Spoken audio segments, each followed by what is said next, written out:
Iran Israel സംഘർഷം കൂടുതൽ കനക്കുകയാണ്. ഇറാന്റെ ആഭ്യന്തര സുരക്ഷാ സ്ഥാനം തകർത്തെന്നും ഹെവി വാട്ടർ ന്യൂക്ലിയർ റിയാക്ടർ ആക്രമിച്ചെന്നും ഇസ്രയേൽ അവകാശവാദം ഉന്നയിച്ചു. അതേസമയം ഇറാന്റെ പ്രത്യാക്രമണത്തിൽ തെക്കൻ ഇസ്രയേലിലെ ഏറ്റവും വലിയ ആശുപത്രിയായ സൊറോക്ക മെഡിക്കൽ സെന്റർ ഭാഗികമായി തകർന്നു. ടെൽ അവീവിലും കനത്ത നാശനഷ്ടമുണ്ടായി. ഇറാൻ ആശുപത്രികൾ ആക്രമിച്ചത് യുദ്ധക്കുറ്റമാണെന്ന് ഇസ്രയേൽ ആരോപിച്ചു. അതിനിടെ പശ്ചിമേഷ്യയിലേക്ക് US കൂടുതൽ സൈന്യത്തെ അയക്കുന്നതായും പടയൊരുക്കം ശക്തിപ്പെടുത്തുന്നതായും വിവരമുണ്ട്. കൂടുതൽ വിശദാംശങ്ങളുമായി MG മിഥുൻ ചേരുന്നു. മിഥുൻ, ആയത്തുള്ള അലി ഖംനയുടെ ഭാഗത്തുനിന്നുണ്ടായ പ്രകോപനപരമായ പരാമർശത്തിന് പിന്നാലെ, യുദ്ധം ആരംഭിച്ചിരിക്കുന്നുവെന്ന പരാമർശത്തിന് പിന്നാലെ ശക്തമായ ആക്രമണവും പ്രത്യാക്രമണവും നടക്കുന്നു എന്നതാണ് ഇന്ന് പകലാവുമ്പോഴേക്ക് ലഭിക്കുന്ന വിവരം. ആണവ റിയാക്ടർ ആക്രമിച്ചതായി വിവരം വരുന്നു. തിരിച്ച് ഇവിടെ ഇസ്രായേലിന്റെ ഏറ്റവും പ്രധാനപ്പെട്ട ആശുപത്രി തകർത്തതായി ഇറാൻ പറയുന്നു. എന്തൊക്കെയാണ് ഇന്ന് പകൽ നടന്നത് ഇതുവരെ?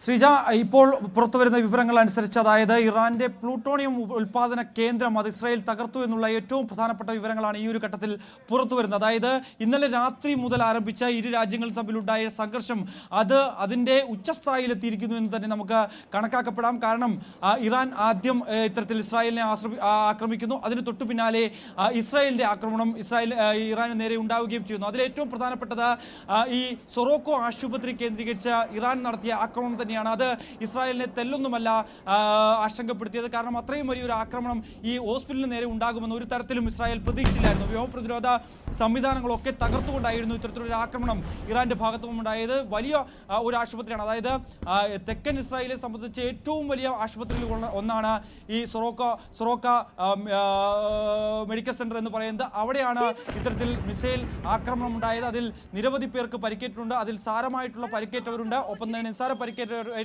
ഏറ്റവരുണ്ട്. അതിന്റെ കൂടുതൽ വിശദാംശങ്ങൾ ഉടൻ തന്നെ പുറത്തു വരികയും ചെയ്യും. ഈ ഒരു ആക്രമണത്തെ യുദ്ധക്കുറ്റമായി ആരോപിക്കുകയാണ് ഇപ്പോൾ ഇസ്രായേൽ ചെയ്യുന്നത് എന്നുള്ളത് തന്നെയാണ്. നമുക്കറിയാം, നേരത്തെ ഗാസയിലടക്കം നിരവധി ആശുപത്രികൾ ആക്രമിച്ച പശ്ചാത്തലം ഇസ്രായേലിനെ സംബന്ധിച്ചുണ്ട്. അന്നൊന്നും ഇല്ലാത്ത തരത്തിലുള്ള ഒരു ആരോപണമാണ് ഇന്നിപ്പോൾ ഇറാന്റെ ഭാഗത്തു നിന്നുണ്ടായ നടപടിയെ യുദ്ധക്കുറ്റം എന്ന രീതിയിൽ ആരോപണവുമായി ഇസ്രായേൽ രംഗത്ത് വരുന്നത്. ഒപ്പം തന്നെ അതിന് പിന്നാലെ തന്നെ ഇസ്രായേലിന്റെ മറുപടി ഉണ്ടായിരുന്നു. തങ്ങൾ ഈ ആക്രമണം കണ്ടുകൊണ്ട് നിലച്ചിരിക്കില്ല, ഉടൻ തന്നെ ഇതിന്റെ പ്രത്യാക്രമണം ഉണ്ടാവും എന്നുള്ളൊരു മുന്നറിയിപ്പ് നൽകുന്നതിന് തൊട്ടു പിന്നാലെ തന്നെ ഇത്തരത്തിൽ പ്ലൂട്ടോണിയം ഉൽപാദന കേന്ദ്രം ആക്രമിക്കുന്നു. ഒപ്പം തന്നെ ഹൈ ലെവൽ അത്തരത്തിലുള്ള പ്രധാനപ്പെട്ട കേന്ദ്രങ്ങൾ ലക്ഷ്യം വെച്ചുകൊണ്ടുള്ള ഒരു ആക്രമണം ഇസ്രായേലിന്റെ ഭാഗത്തുനിന്ന് ഉണ്ടാകുന്നതാണ് നമുക്ക് കാണാൻ സാധിക്കുകയും ചെയ്തത്. എന്തായാലും മധ്യസ്ഥ ചർച്ചകൾ ഓരോ ഘട്ടത്തിൽ നടന്നു പോകുന്നുണ്ട്. പക്ഷേ അതൊന്നും ഫലങ്ങൾ കാണുന്നില്ല, അല്ലെങ്കിൽ ഫലം കാണുന്നില്ല എന്ന് തന്നെയാണ് നമുക്ക് മനസ്സിലാകുന്നത്. ഒരു യുദ്ധസമാനമായ സാഹചര്യത്തിലേക്ക് പശ്ചിമേഷ്യ നീങ്ങുന്നു എന്നുള്ളതിന്റെ ഏറ്റവും ഒടുവിലത്തെ ഉദാഹരണം കൂടിയാണ് ഇത്തരത്തിൽ കനത്ത ആക്രമണം ഇരു രാജ്യങ്ങളും തമ്മിൽ നടത്തുന്നത് എന്നുള്ളത് തന്നെയാണ്. മറ്റൊരു പ്രധാനപ്പെട്ട കാര്യം, ഇസ്രായേൽ പോലും പ്രതീക്ഷിച്ചില്ല ഇത്രയും വലിയൊരു ആക്രമണം അല്ലെങ്കിൽ പ്രത്യാക്രമണം ഇറാന്റെ ഭാഗത്തുനിന്ന് ഉണ്ടാകും, അല്ലെങ്കിൽ ഇത്രയും വലിയൊരു പ്രതിരോധം തീർക്കാൻ ഇറാന് സാധിക്കുമെന്നുള്ള ഒരു കാര്യം ഇസ്രായേൽ പോലും കരുതിയിരുന്നില്ലായിരുന്നു. പക്ഷേ ആ രീതിയിലാണ് ഇറാന്റെ ഒരു ചെറുത്തുനിൽപ്പും ഒപ്പം തന്നെ ഒരു പ്രത്യാക്രമണം നടത്തുന്നതെന്നാണ് നമുക്ക് ഈ ദൃശ്യങ്ങളിലൂടെ കാണാൻ സാധിക്കുകയും ചെയ്യുന്ന. അത്തരത്തിൽ ബാലിസ്റ്റിക് മിസൈലുകൾ ഉപയോഗിച്ചുകൊണ്ടും ഡ്രോണുകൾ ഉപയോഗിച്ചുകൊണ്ടും ഈ വ്യോമ പ്രതിരോധ സംവിധാനമായ അയൺ ഡോമിനെയൊക്കെ പ്രതിരോധിച്ചുകൊണ്ട് അകത്തേക്ക് പ്രവേശിക്കാൻ ഇസ്രായേലിന്റെ പ്രധാനപ്പെട്ട പ്രദേശങ്ങളിൽ ആക്രമണം നടത്താൻ ഇറാന് സാധിക്കുന്നു. അതിൽ പ്രധാനമായും നമ്മൾ നോക്കിക്കാണേണ്ടത് രണ്ട് ഇടങ്ങൾ കേന്ദ്രീകരിച്ചാണ്. അതായത് തെക്കൻ ഇസ്രായേൽ കേന്ദ്രീകരിച്ചും വടക്കൻ ഇസ്രായേൽ കേന്ദ്രീകരിച്ചും ഒരേപോലെ തന്നെ ആക്രമണം നടത്താൻ ഇറാൻ സാധിക്കുന്നു എന്നുള്ളത് തന്നെയാണ്. അതാണ് വലിയ രീതിയിൽ ആശയക്കുഴപ്പത്തിലാകുന്നത്. അതുകൊണ്ട് തന്നെയാണ് US-ന്റെ ഒരു ഇടപെടൽ ഇനി എങ്ങനെ ഉണ്ടാകും എന്നുള്ളത് നമ്മൾ കാത്തിരിപ്പാണ്. അതായത് കഴിഞ്ഞ ദിവസം ഡൊണാൾഡ് ട്രംപ് വ്യക്തമാക്കിയത്, നിലവിൽ ഇറാനെ സംബന്ധിച്ചുള്ള കാര്യത്തിൽ തങ്ങൾ നിലപാട് സ്വീകരിച്ചിട്ടില്ല, അതിനുവേണ്ടിയുള്ള നടപടിക്രമങ്ങൾ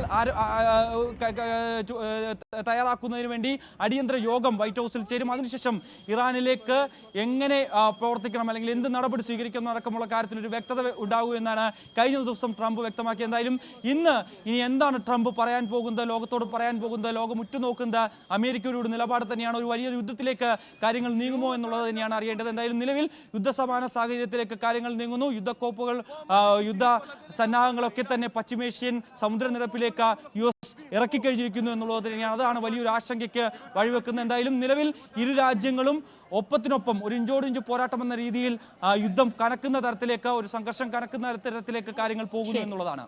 MG മിഥുനാണ് വിവരങ്ങൾ നൽകിയത് ന്യൂസ് ഡെസ്കിൽ നിന്ന്.